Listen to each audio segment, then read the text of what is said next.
ಭಾರತ ಮತ್ತು ಅಮೆರಿಕ ಮಧ್ಯಂತರ ವ್ಯಾಪಾರ ಒಪ್ಪಂದಕ್ಕೆ ಸಂಬಂಧಿಸಿದಂತೆ ಮಹತ್ವದ ಅಪ್ಡೇಟ್ ಹೊರಬಂದಿದೆ. ಕಳೆದ ವಾರ ಘೋಷಿಸಲಾದ ಈ ಒಪ್ಪಂದದ ಫ್ಯಾಕ್ಟ್ ಶೀಟ್ ನಲ್ಲಿ ಶ್ವೇತಭವನ ಇದೀಗ ಪ್ರಮುಖ ಬದಲಾವಣೆಯನ್ನ ಮಾಡಿದೆ. ಈ ಬದಲಾವಣೆ ಭಾರತಕ್ಕೆ ಗಮನಾರ್ಹ ಪ್ರಯೋಜನವನ್ನ ನೀಡುವಂತಿದೆ. ವಿಶೇಷವಾಗಿ ಬೇಳೆಕಾಳುಗಳಿಗೆ ಸಂಬಂಧಿಸಿದ ವಿವಾದಾತ್ಮಕ ಉಲ್ಲೇಖವನ್ನ ಫ್ಯಾಕ್ಟ್ ಶೀಟ್ ನಿಂದ ಸಂಪೂರ್ಣವಾಗಿ ತೆಗೆದುಹಾಕಲಾಗಿದೆ. ಭಾರತ ಮತ್ತು ಯುನೈಟೆಡ್ ಸ್ಟೇಟ್ಸ್ ಕಳೆದ ವಾರ ಮಧ್ಯಂತರ ವ್ಯಾಪಾರ ಒಪ್ಪಂದವನ್ನ ಘೋಷಿಸಿತು. ಇದಾದ ಬಳಿಕ ಶ್ವೇತಭವನ ಬಿಡುಗಡೆ ಮಾಡಿದ ಫ್ಯಾಕ್ಟ್ ಶೀಟ್ ನಲ್ಲಿ ಹಲವು ಅಂಶಗಳನ್ನ ವಿವರಿಸಲಾಗಿತ್ತು. ಅದರಲ್ಲಿ ಭಾರತವು ಕೇವಲ ಬೇಳೆಕಾಳುಗಳ ಮೇಲೆ ವಿಧಿಸಿರುವ ಆಮದು ಸುಂಕವನ್ನ ಕಡಿಮೆ ಮಾಡುತ್ತದೆ ಅಥವಾ ಸಂಪೂರ್ಣವಾಗಿ ತೆಗೆದುಹಾಕುತ್ತದೆ ಎಂದು ಹೇಳಲಾಗಿತ್ತು.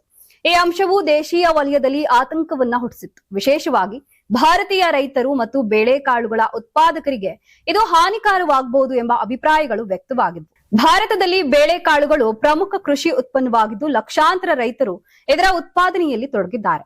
ಅಮೆರಿಕನ್ ಬೇಳೆಕಾಳುಗಳಿಗೆ ಸುಂಕ ಕಡಿತ ಮಾಡಿದ್ರೆ ಕಡಿಮೆ ದರದಲ್ಲಿ ಆಮದು ಆಗುವ ಉತ್ಪನ್ನಗಳು ದೇಶೀಯ ಮಾರುಕಟ್ಟೆಯಲ್ಲಿ ಸ್ಪರ್ಧೆಯನ್ನು ಹೆಚ್ಚಿಸಬಹುದು ಎಂಬ ಭಯವಿತ್ತು. ಇದರಿಂದ ಸ್ಥಳೀಯರು ರೈತರಿಗೆ ಆದಾಯ ನಷ್ಟ ಉಂಟಾಗುವ ಸಾಧ್ಯತೆಗಳ ಬಗ್ಗೆ ಚರ್ಚೆಗಳು ನಡೆದಿದ್ದವು.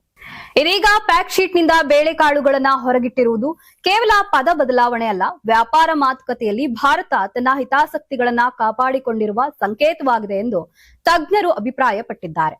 ಇದು ಕೃಷಿ ವಲಯದಲ್ಲಿ ಸರ್ಕಾರದ ನಿಲುವಿಗೆ ಬೆಂಬಲ ನೀಡುವ ಹೆಜ್ಜೆಯಾಗಿದೆ.